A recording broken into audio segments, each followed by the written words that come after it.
So let's get right to it. And I'd like to introduce this is Bob Keelin with T3 Roofing. Bob has been in roofing since 2007, and I'm sure we have a lot to learn. So thank you, Bob, for coming. I really appreciate you being here. And can you tell us a little bit, how did you get into roofing? Well, up until about 2007, when the market crashed, I was in the mortgage business. And that wasn't very good in 07. So no, that's pretty much of a disaster. I was there right. too. The housing industry wasn't much better, but so then I was older in my years, so I was like, I need to find a job that's recession proof. And so I started doing some research, and I came upon contracting, and I was mechanically inclined, so I got into that. And then very shortly after getting into contracting, the Twin Cities got hit with a lot of storms that year. And I started working with helping homeowners identify storm damage. And the problem was that most people don't know how to work with an insurance company. And so I found a real niche there, that they needed somebody that had their best interests at heart and not the insurance company's best interests at heart. And it kind of took off from there. I think that's a really important point about working with your insurance company. It's, I would be hesitant to make a claim on my own because I don't know what's going to happen. I've heard of cases that if you make more than one claim, they'll just cancel your insurance. So can you just give us a word on how you work with insurance companies? There is, and there's some truth to like, if you have a fire or theft claim, they can drop you almost immediately after your claim is paid or settled, because they feel like that's in your control because you live in the house. You can control your theft, supposedly, or fire. However, tornado, wind, hail, that's considered an act of God claim. And they cannot cancel you for an act of God claim unless you have more than 2 act of God claims in 12 consecutive months. Which isn't going to happen very often, but it can happen. You know what I've heard too is some people, we used to have weather vanes, and they were really basically lightning strikes. So people don't have weather vanes anymore, but I've had a couple of friends who got hit by lightning. How do you handle that? That is still an act of God claim. So the problem is most people are going to believe their insurance company. If the insurance companies just came out and were forthright and just paid every claim that was called in, they probably wouldn't be in business anymore. Sure. So what they do, and not to get off track too much, but let's say you have 100 homes all insured by one insurance carrier in a storm area, and you have 100 claims. They're going to maybe deny if it's not, factual, like hits this big. They might try to deny it. So if they deny everybody, about 50% of them are busy, 2-income homes. They're like, okay, they have no reason not to believe their insurance company. So they're like, okay, we must be okay. The house is not leaking. Well, that other 50 maybe had a contractor present that said, no, you do have damage. And even though it's not leaking now, it will leak in the future. So now that 50 claims is probably going to get approved. So they saved 50% of their payout on that storm. Now, I wish the insurance companies didn't do it that way, but it's a fact of life. They do. They're looking after their shareholders' benefits. So sure, that's why you need a reputable contractor to help assist you in that. Thank you for that tip. I'm sure people, appreciate that. Tell us just a little bit about T3 Roofing. T3 Roofing is based out of Colorado. We're in Colorado, Missouri, Minnesota, and North Carolina. It's a family-owned business. It's a family-run business. I've worked for bigger contractors in the past, and I don't have anything to say bad about them, except that sometimes a corporation forgets why we're doing it. We're doing it to make money, don't get me wrong, but we're also doing it to help that mutual client get what they deserve or what they're entitled to.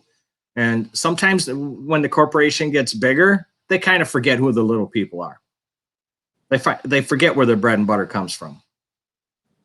So making a family organization has a totally different point of view than one of the bigger contractors. Well, of course, because we're smaller, we can make our own rules. We don't have such corporate guidelines that we have to abide by. And the client that we're dealing with is no different than us. That's true. And then, when it's family owned too, it seems to me that the staff or the people they have working for them are sort of enveloped in the family culture. So it's an entirely different working atmosphere. Absolutely. Terrific. Thank you. What do people need to know about how roofing affects their overall energy efficiency?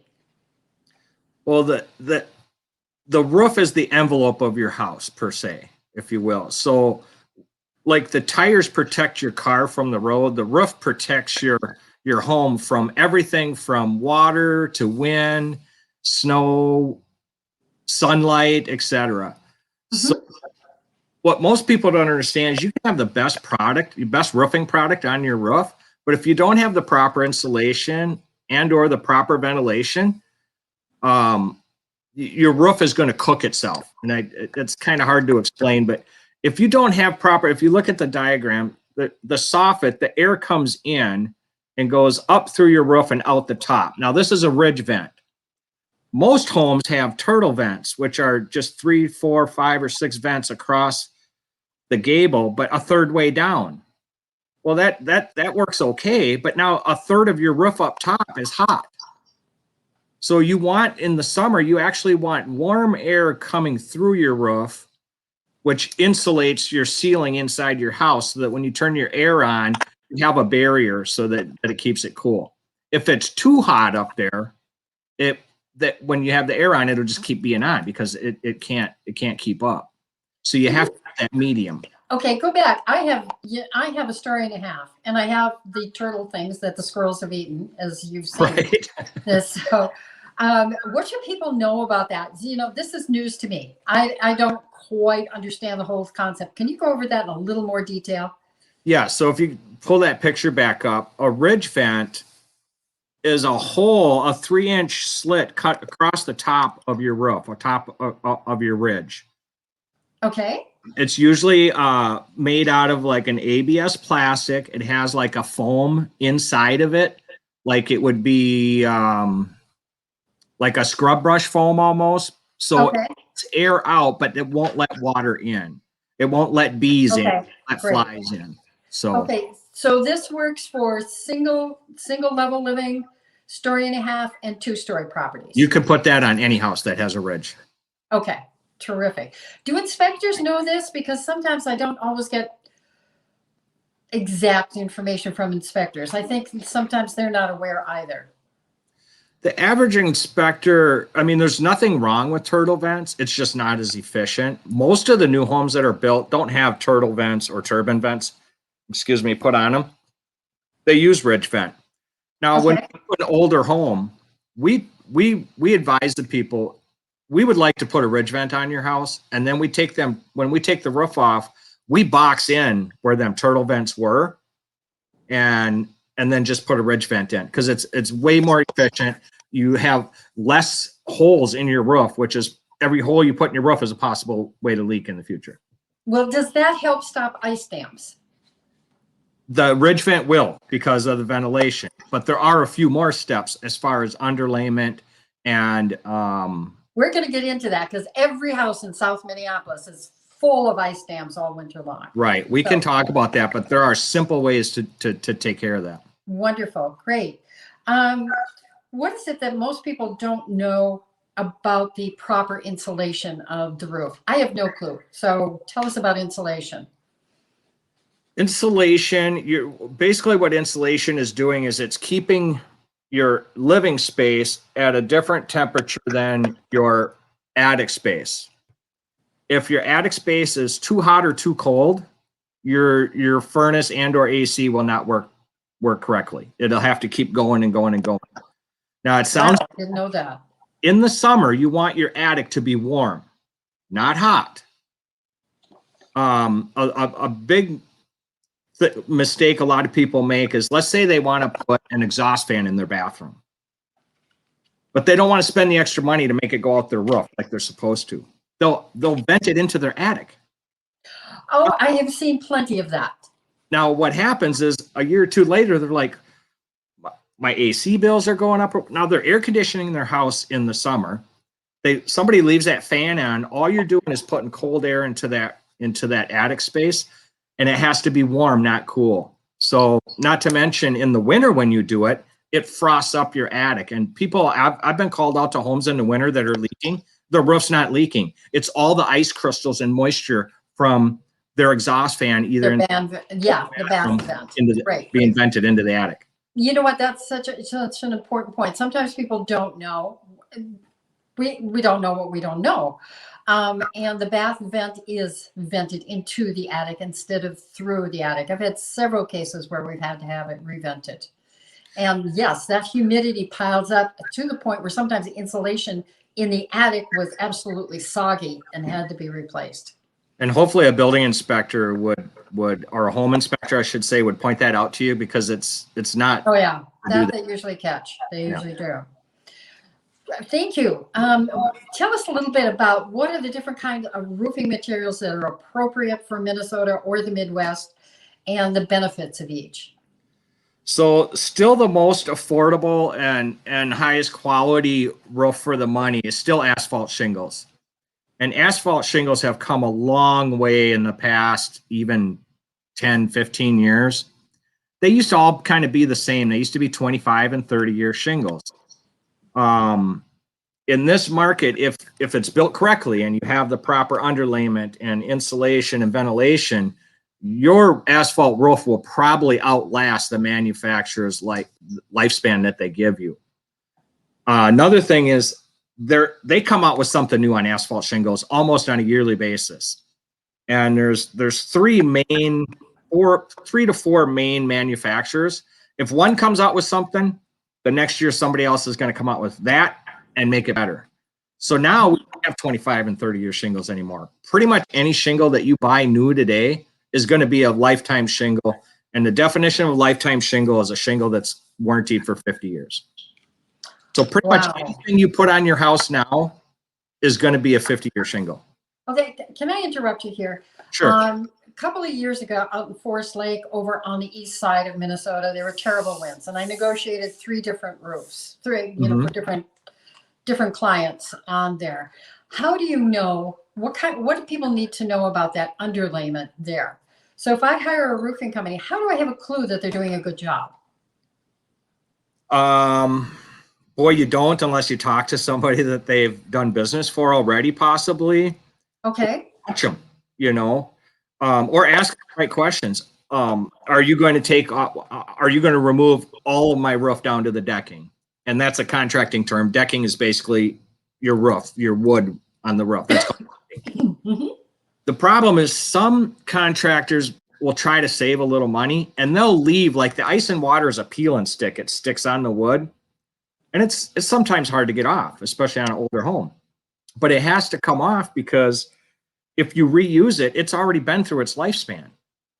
So now you put a new roof over old underlayment, you're jeopardizing the roof that you just put on. So the biggest thing is you have to ask questions, but you need a decking inspection to make sure that there was no soft spots or leaks from before. If there is, we would replace that decking, and then we'd put the proper layers of ice and water shield on. Ice and water shield is 3 feet wide. It's a rolled roofing. It's a peel and stick. It sticks to the wood, and it has like a sand gritty top on it. And then your shingles are going to go over that. And then above the ice and water shield on the main part of your roof, we use synthetic underlayment now. Nobody really uses tar paper anymore because it's just what it says. It's paper.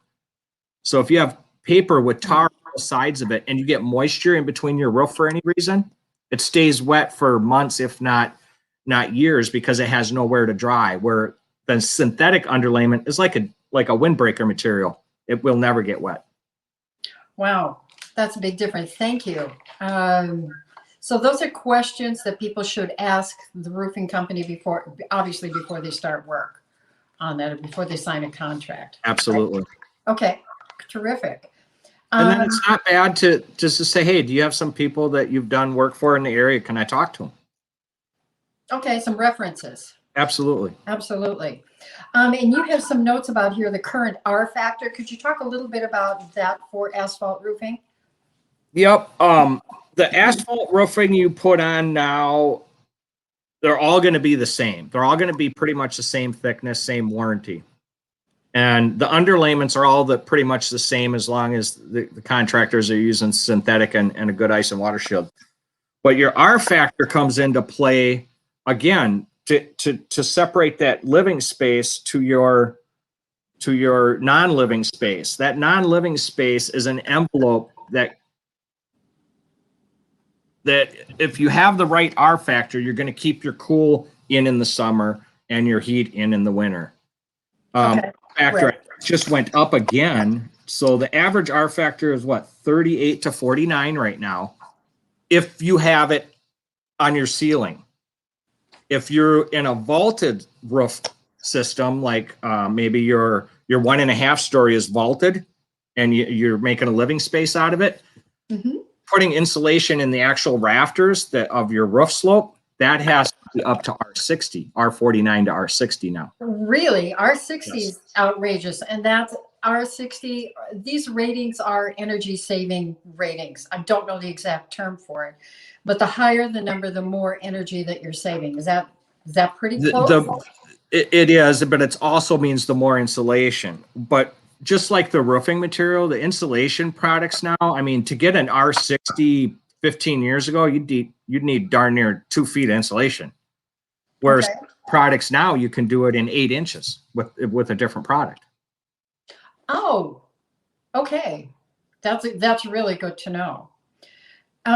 Hey, the trend is in metal roofs. I'm seeing a few metal roofs.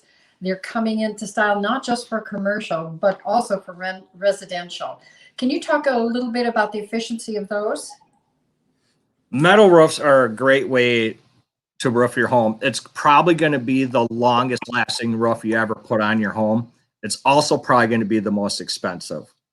You know, where the asphalt roof in our region, it's 550 to 650 a square being 100 square feet of roofing, like a 10 by 10 area. Okay. When you switch to metal and do that, you're like $700 to $1,200 a square to put depending on the grade of metal and the coating that you have on it. What's nice about metal is they have all these powder coating things now. They don't rust. You can, I mean, if you wanted to put an orange roof on a metal roof on your house, you could. I mean, you can get almost any color you want. Oh my God, I saw a house with a bright red roof. You can see Right. it for miles away. Right. Now, when you insulate a metal roof, if you put a metal roof on your house, you're going to have to up your insulation just a little bit. You're probably going to have to, instead of just having it on your ceiling in your house, you might have to do the rafters too for it to be beneficial for you, because there really is no R factor in a metal roof. But yeah, it sheds water very, very well, and they look nice. And they're almost maintenance free. I mean, clean them every couple of years if you have a shady area, but metal roofs are very, very nice. They're expensive. So it's my understanding too, when I talk to the passive house people, metal roofs, the snow slides off. So there's no roof raking. So, but then you have to make sure that you have enough overhang. Otherwise it'll just boom, go right down to the ground. Or in the case of people who had some overhang, it went swoom and took out the deck railings. Anytime we put a metal roof on a residential home that's been there for a while, we always recommend putting a little cover over where your front or back door is. Because, you know, sometimes it's just closing that door might trigger the snow coming down. But there you are. We also put diverters up there, which kind of slow it down and divert it to the sides. What's the difference between a diverter and a gutter? A gutter is at the bottom of your roof. You know, you have a rake like this and maybe a valley coming down into it, or just a gable. They're little, like 3 or 4 inch wide by 3 or 4 inch high plastic tabs that stick to the metal. And if snow or ice is coming down, that'll stop them and then let it melt off. You know what? The other thing I've seen is some wiring on top of the metal for Hmm. to melt it electric, and I'm not quite sure how that works. That's not a good idea, and you're not saving any money by plugging something into your electrical outlet and heating up your roof. A lot of people will do that after the fact if they get ice dams or something. I don't recommend it. I recommend taking that money and fixing the problem instead of trying to put a Band-Aid on it. Everybody wants to pay Oh, utility bills now. Sometimes right. you have to pay a little bit more up front to build it the right way. But I would hate to think what my electric bill would be if I had wires going across my roof. Some people in like the inner city of St. Paul, Minneapolis, you see it quite a bit, even on asphalt roofs, Oh, because they have yeah. a dam Right. problem. You know, so somebody comes out and gives them an estimate. Well, this is what it's going to cost to fix your ice dams, or for less, we can just put wires up there. So now you're still paying for them to do something, but now you keep paying every month that you have that plugged in. You know, if you, it would be like turning off your gas in your home and putting 5 electric heaters in. Can you imagine what your electric bill would be? Oh, It's not wow. any different than heating your roof with wires. I'm guessing they don't explain it to people that way. There, that some contractors just want to make their money instead of the fastest way possible, maybe not the best way possible. Or maybe they don't know. That could be also. It's the same, with inspectors, with appraisers, with realtors. Sometimes we don't know what we don't know, and we give partial information, not knowing any better than that, which is why we're doing this, so people have better options, that they know more. Can we talk about flat roofs a little bit? Sure. There's basically 3 types of flat roofs. You have your EPDM rubber, which is a very good roof. You have your TPO, which is like the EPDM rubber, but it has a vinyl coating on it, usually in the color of white, to reflect some of the UV rays. The Okay. roofing systems. However, they both shrink in the UV rays over time. So if you look at that picture, see how it goes. It's a pretty looking roof, but it goes up the wall there and into the flashing. Right. See where that 90-degree bend is? Right. In about 5 years, that's going to start coming apart where that crease is, Going to crack, right? because it's shrinking and it has to pull from somewhere. So Okay. the weakest Oh, spot.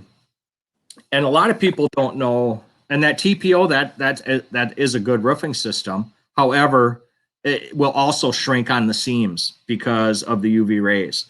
It'll last a little bit longer than the EPDM rubber, and they look a little bit nicer if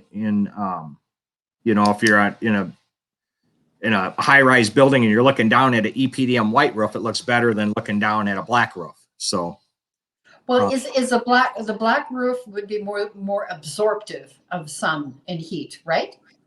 it is, and because it's a rubber petroleum product, it does shrink.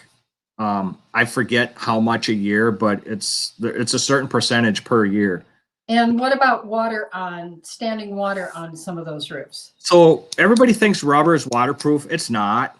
Vinyl, if it's built right, can be waterproof to a certain degree. So if you're redoing an older flat roof and it already has, ponding areas in it, soft spots, low spots, if you continuously held water in that spot for 3 to 5 years, that water will eat the petroleum and it'll basically be a sponge. You can push your finger right through it and water will go right through the rubber. The TPO will do the same thing, but usually only on the seams. It'll delaminate the vinyl, and it takes a little bit longer. It takes 5 to 7 years of ponding water. The vinyl will delaminate off, and then it'll start eating through the rubber.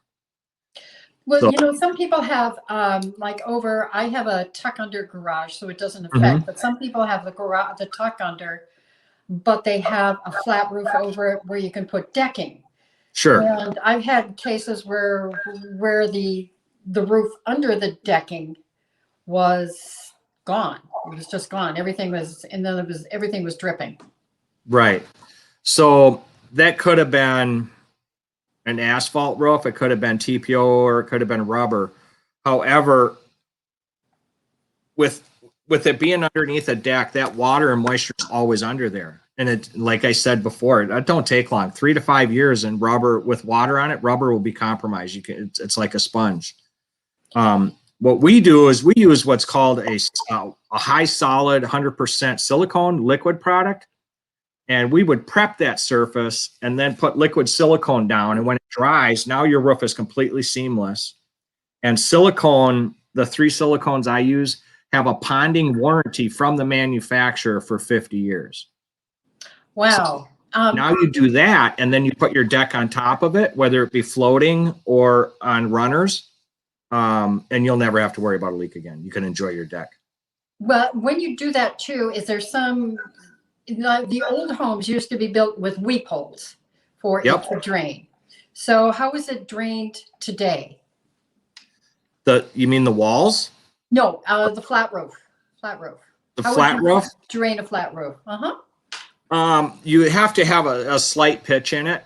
So if we have a roof that's completely flat and it's a bigger size, like maybe 300 square feet, before we put the new membrane down, we can order insulation panels at a 112 pitch, a 212 pitch. It'll come like a jigsaw puzzle. It'll come numbered, and we can screw them into the roof and then put the membrane over. You'll still have a flat roof per se to put your deck on, but the surface underneath it will be at a slight angle to shed water. Drain, right. Okay, that's really important, I think, especially in commercial buildings as well, because those are bigger roofs. The deck roofs are smaller usually, but they're, I just wonder about it, and I've seen a lot where they had to be repaired and the seller had no idea what to do.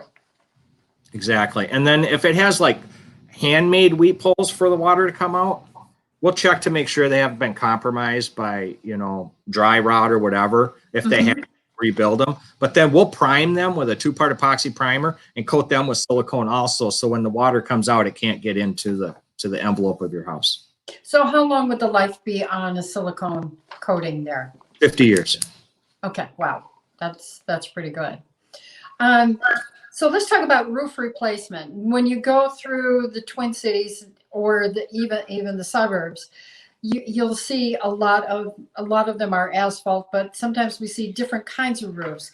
So how do people know when their roof needs replacement and what goes into replacing a roof? Well, most people won't know that the roof needs to be replaced until it's leaking or missing from a source.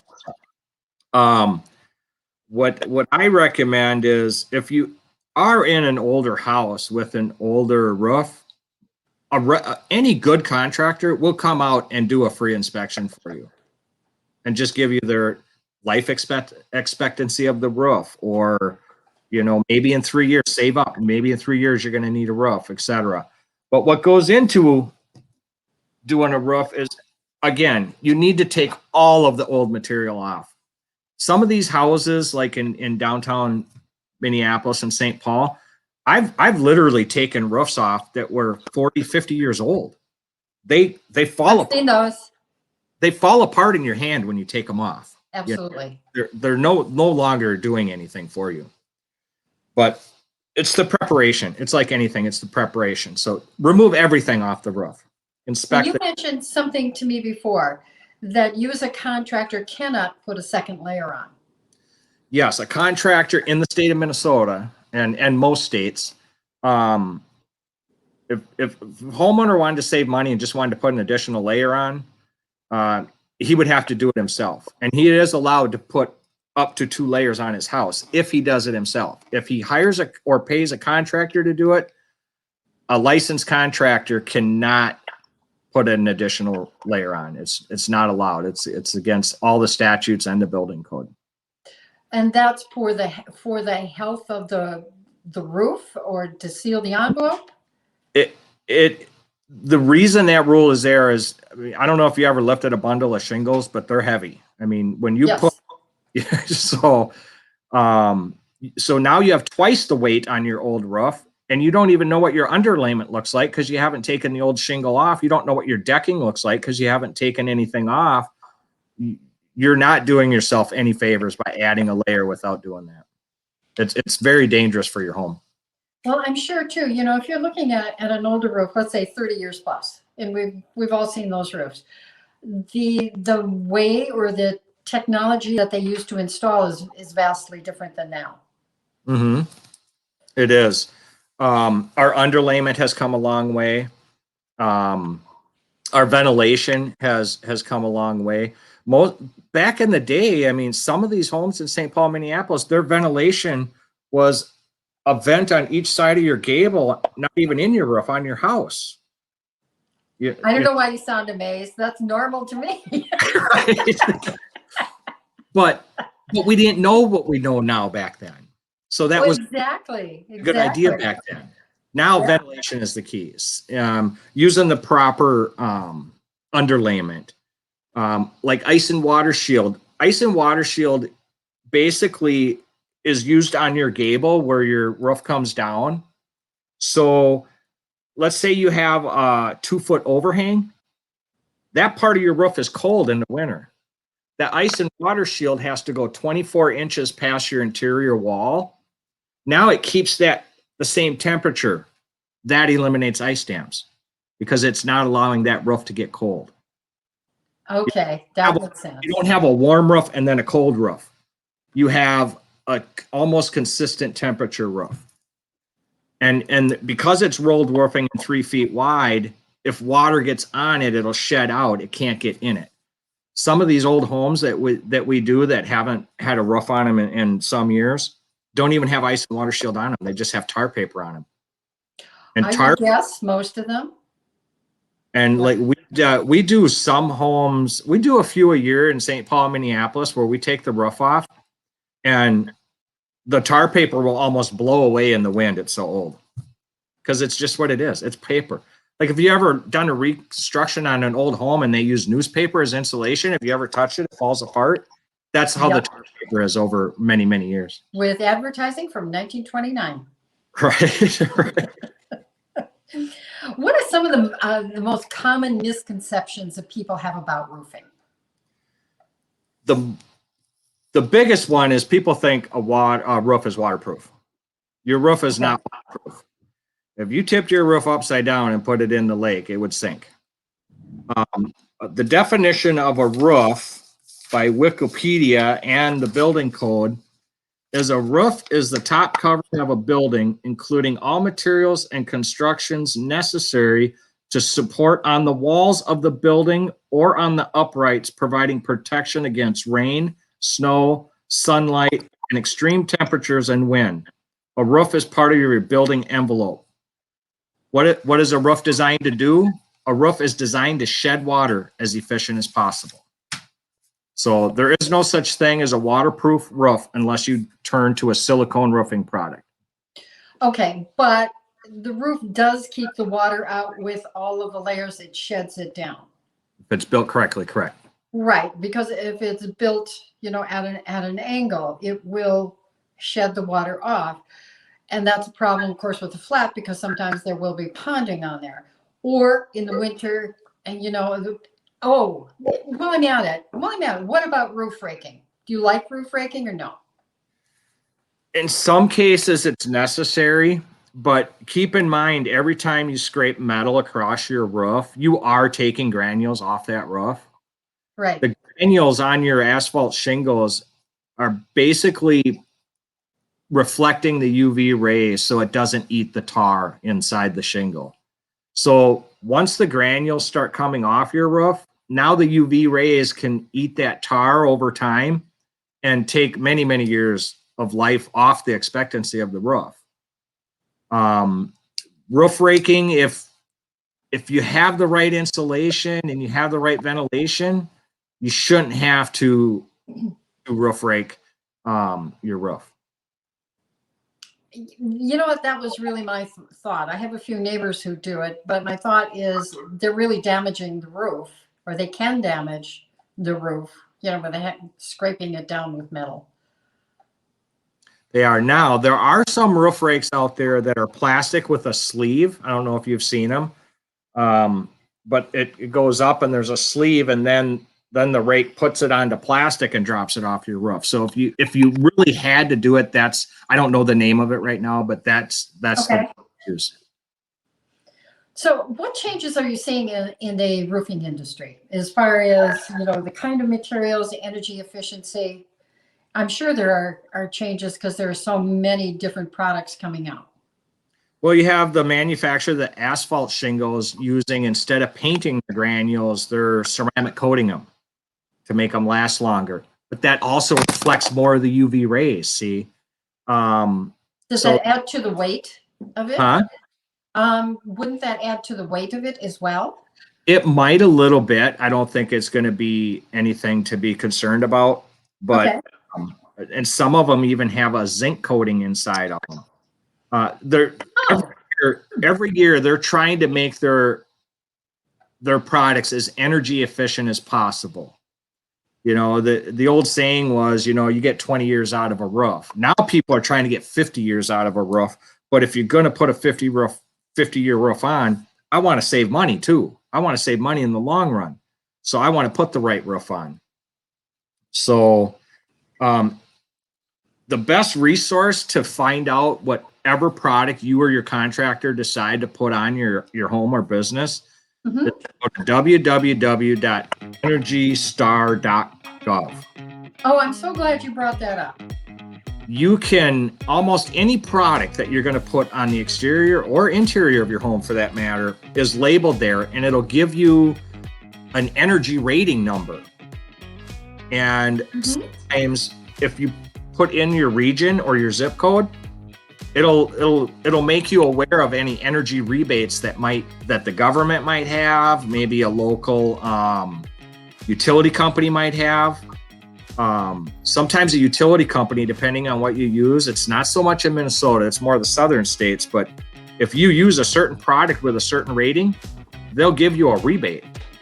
Oh, I think there are some rebates for furnaces. I know there are low cost solar loans, that kind of thing. And I do think that Energy Star appliances have some rebate quality to them from from our local energy company. Exactly. Great. I'm thrilled that you brought that up. Thank you, Bob. This was so informative. Please do come back and talk to us about flat roofs and the silicone membrane that you talked about. I think people will be really interested. So if people want to know more, how can they be in touch with you? You can get a hold of me through t3roofing.com on our website, or my phone number. You want me to give that out here? Sure thing. Do. 651-434-9283. It is my cell phone. It is my work phone. So if I don't answer, don't get discouraged. Leave a text or a message, and I'll get back to you as soon as I get done with the client I'm with. So meaning when you're standing on top of the roof, you're not answering the phone? Normal, or a ladder. Yep.